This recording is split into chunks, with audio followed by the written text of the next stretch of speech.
My family betrayed me on my wedding day and secretly flew to Hawaii. I found out when I saw a Facebook post. A real family together, no one left out. And smiling faces. I just liked the post and replied, "Fine. Now you can pay without me." And left the chat. Later, I made a decision that shocked them. Now they're knocking on my door. "We're trying to talk. Please open up. We're your family." It was going to be the best day of my life. Everything was planned down to the last flower petal. My bride's family had flown in from 3 different states. Her cousins, her childhood friends, even her 90-year-old grandmother made it. But mine? My parents, my sister, my brother? They'd all called the week before, one by one, to say they'd tested positive for COVID. They were so sorry, and heartbroken to miss it. I didn't question it. I felt bad for them. I even sent them photos of the venue during rehearsal, the setup, the cake. I thought maybe it would make them feel included. The ceremony was smaller than I expected.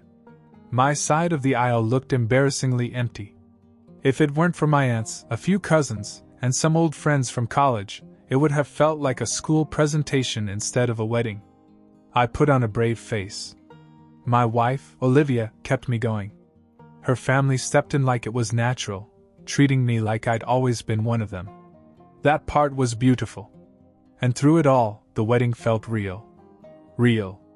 Like we'd stripped away the fake smiles and left only what mattered. Then came the next morning. I was sitting on the edge of our hotel bed, still in my undershirt, scrolling through Facebook. That's when I saw it. A whole group photo. Bright sun. Palm trees. Everyone, my parents, my siblings, their spouses, even my cousin Jake, who supposedly had long COVID, posing on a beach in Hawaii. I could hear the ocean in the background, as if mocking me. The caption was burned into my skull. Real family together, no one left behind. I stared at it for what seemed like hours. There were hashtags. Laughter in the comments. People saying how happy they looked. Not one mention of me or my wedding. I didn't comment with anger. I didn't call anyone out. I just clicked like. Then I replied, "Fine. Now you can pay without me." And I left the family chat. They didn't respond. Not one of them. I spent the next 2 days finishing the paperwork with Olivia and our officiant, helping her parents clean up the venue, and finalizing our marriage license. I didn't say a word about what I'd seen. Not yet. But I went home the day before Olivia did. Alone. You see, my family had been living in the house I had inherited from my grandfather. I let them stay there rent-free while I was away on contracts all over the country. They always said it was our home, that they were grateful. My dad even told me once, "You're saving us, Ethan, you don't even know it." Now I knew. I changed the locks before they landed. I packed up every piece of their stuff. I gave them 7 days from the moment they walked in the door to find another place. They didn't scream. They didn't scream. They just looked at me like they didn't recognize the person standing in front of them. That's when I left and went to stay with Olivia and her family. Now they're at my door. Knocking. "We want to talk, please open the door, we're your family." And I didn't say a word back. Because this time they're going to learn what real family looks like. I thought they'd stay in Hawaii longer, maybe prolong the lie, slip back into reality as if nothing had happened. But on the 6th morning after the wedding, I woke up to the sound of suitcase wheels grinding on concrete. I stood behind the curtain in the upstairs bedroom, still in gym shorts, coffee in hand, and watched as their Uber rolled away, leaving them standing in front of the house like a sitcom family that took a wrong turn at the airport. My mother wore a pink flower lei. My sister had pigtails with beads in them. My brother had his arm wrapped around his girlfriend, and my father was already complaining about the heat. They all looked freshly tanned and well rested. My brother took out his keys. I didn't even blink. Click. Nothing. He tried again. Still nothing. Then came the confusion, as if it had never occurred to them that something might have changed. I could practically hear them working through the possibilities in their heads. Maybe the lock jammed, maybe the batteries were dead, Maybe the house had a glitch. They knocked. Then the bell rang. I took another sip of coffee. After the fourth knock, I got a text message from my sister. "What's wrong? Why won't the door open?" I sent a message back. "You have 7 days to leave. After that, you'll be evicted." I didn't say anything else. "No, hi, no, let's talk, no, we need to talk about what happened." 7 days. That night they camped out on the porch like stray cats. My dad yelled at the windows a few times, something about this still being their home. My mom cried. My brother called me a psychopath, loud enough for the neighbors to hear. No one came outside. They knew what had happened. My neighbor, Miss Felton, texted me a heart emoji and said she was proud of me. The second day, they were still there. But quieter. Fewer outbursts. They tried reason instead of noise. My mother left a note under the door. I never read it. The third day, they disappeared for most of the afternoon. Came back that night with burgers and fries. Sitting in the backyard like it was a picnic. I watched them through the camera feed on my phone. They looked tired. Excited. Like maybe the sun had finally gotten to them. Then day 4 came, and I got a fraud alert from the bank. My card had been used at a cheap roadside motel 2 towns over. It was the joint account. An old debit card I'd forgotten even existed. I thought I'd shredded it when I switched banks. Apparently not. I called the bank and got the complete transaction log. It was like reading a confession in the receipts. 2 first-class tickets to Maui. 3 coach. 7 nights at a resort. 4 spa appointments. 1 snorkeling tour. Jet ski rentals. Brunch spots. Lounges. Souvenir shops. Thousands of them. All charged to this account. My name on every charge. I sat there staring at the screen while Olivia cooked dinner in the next room. I didn't tell her at first. Not because I wanted to hide it, just because I didn't know how to say it without tearing something in half. They'd lied to me. That was one thing. They'd skipped my wedding. That was another. But they'd used my money to do it. That was something else entirely. I finally told Olivia everything that night. The joint account. The charges. The lie about COVID. All of it. She didn't say much. Just took a deep breath, walked over to the cabinet, and poured me a whiskey. Then she said, "You know what you have to do." The next morning I started making phone calls. The eviction was already in motion. But now something else was coming. Because I wasn't just going to throw them out of the house. I was going to make them pay for every last drink they had on that beach. They didn't leave on the 7th day. That morning I drove by the house just to make sure they were still there. I didn't get out of the car. I just sat there across the street with the engine running while my mom paced the driveway in a bathrobe and my dad smoked a cigarette like it was the end of the world. The U-Haul was in the driveway. Half filled. It looked like they'd started packing and just stopped. Like maybe they thought I wasn't going to go through with it. At 4 o'clock, the sheriff pulled up behind them. Civil process. Nothing dramatic. I'd filed all the proper forms. They were given an hour to leave or they'd be forcibly removed. I didn't stick around to watch. I already knew how it would turn out. Instead, I went back to Olivia's parents' house and opened my laptop.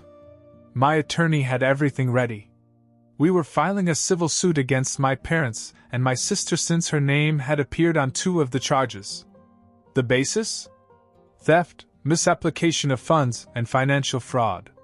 The account may have once had both of our names on it, but it was now legally mine. And I had proof that they had accessed it without permission. My attorney called it a softball case. He said they'd settle quickly, especially once they realized they were looking at possible criminal exposure. I didn't care about the money. I cared about the message. That night I got my first call from a number I hadn't blocked yet, my Aunt Sylvia. She was the one who showed up alone at the wedding, sat quietly on my side of the aisle, and hugged me longer than anyone else that day. She'd heard about my mom. I didn't want to answer, but I did. Sylvia didn't scream. She didn't beg. She just asked plainly what was going on. So I told her. Not everything, but enough. The lies. The Facebook post. The bank account. The motel. There was a long pause. Then she sighed and said, I had a feeling something was wrong. They were bragging about the trip on Facebook before they even got back. They said they needed a break from all the stress of wedding planning. I thanked them and hung up. That conversation was enough to confirm another thing I'd suspected all along. They weren't even planning on coming. This wasn't a last-minute decision. It wasn't a moment of weakness. It was calculated. They knew they were skipping my wedding before the invitations were even sent out. The COVID excuse was just a cover. After the eviction, they tried to reach me every way they could. Through fake numbers. Through mutual friends. Through Olivia. My brother even emailed my boss. I shut everything down. Every call ignored. Every number blocked. Every sob story deleted. I stopped paying her utilities. Cancelled her phone plan. Cancelled every subscription associated with my name. This house had belonged to her for years. Now it was mine again. 2 weeks after the eviction, my lawyer called with an update. We'd reached a settlement. A partial refund enough to cover the Hawaii fees, plus legal fees. They agreed on one condition. I dropped the threat of criminal charges. I accepted. Not because I was letting them off easy, but because I wanted something on paper that they had paid me back. Something permanent. Something they couldn't pretend never happened. I cashed the check and framed the receipt. And that was it. The next time I heard from them was 2 months later. Late at night. Loud banging on the door. Olivia and I were watching a movie when it started. She muted the TV. I checked the security camera. My dad. My mom. My sister. All three of them. Looking thinner. Pale. Sweaty. Desperate. My mom was crying. My dad was yelling. We want to talk.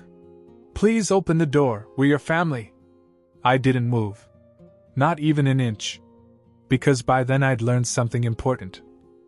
Family isn't who shares your blood. It's who shows up when everyone else is smiling on a beach.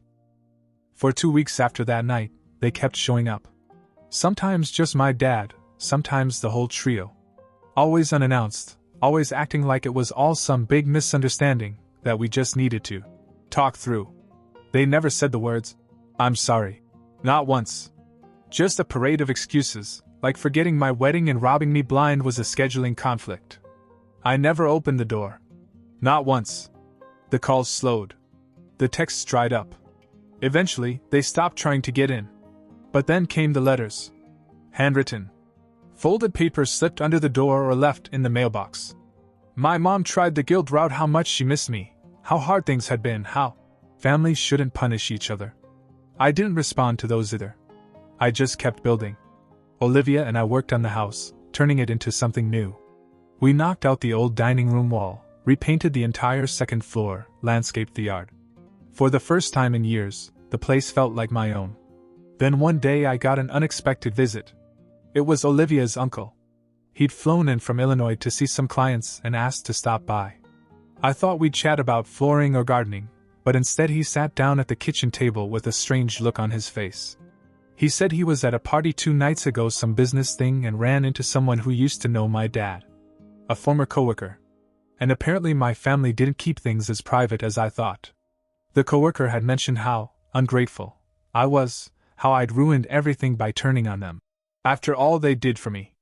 Claimed I was having some kind of breakdown. And this was the part that got me, told everyone that I had embezzled from my own family to pay for my wedding and was now blaming them. That was the story that was going around. I wasn't surprised. But I was angry. And when I get angry, I get organized. The next morning, I made copies of the entire transaction record. Flights. Airbnb. The card trail. I compiled the messages. The bank records. The receipts. Then I wrote a statement, short, to the point, brutal. I didn't post it on Facebook. That's where they lived. I mailed it to every person I knew they were gossiping to. I even paid extra to have it delivered with signature verification, The response was quiet but effective. One by one, the mutuals began to go dark. No more likes on their posts.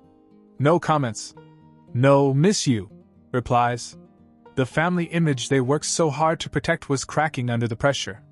Then came the big one. My cousin Lindsay. One of the golden ones. The one who used to host holidays at her house. She sent me a single message. I had no idea. "I'm sorry, Ethan. We should have known."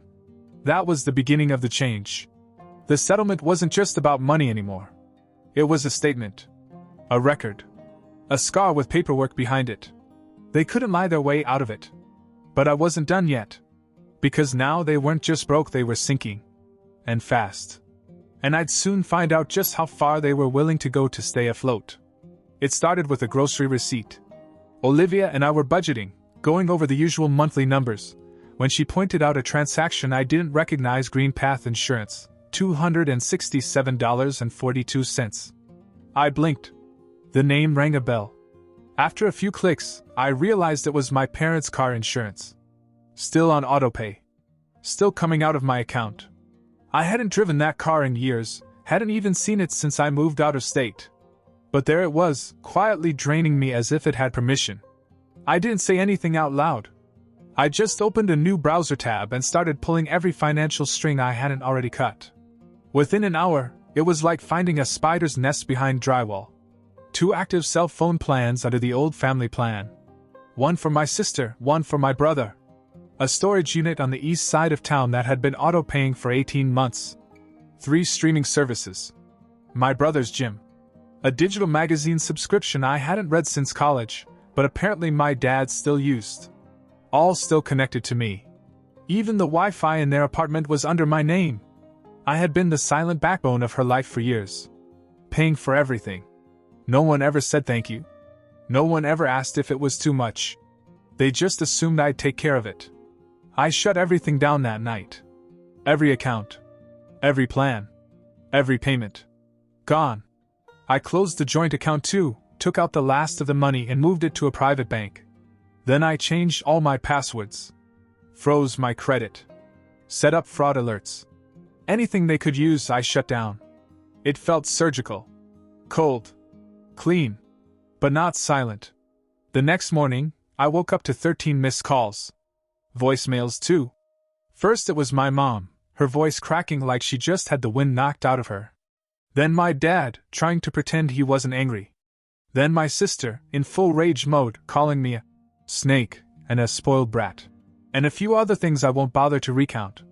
At noon, Olivia and I were sitting in the kitchen eating leftovers when the power flickered in the living room.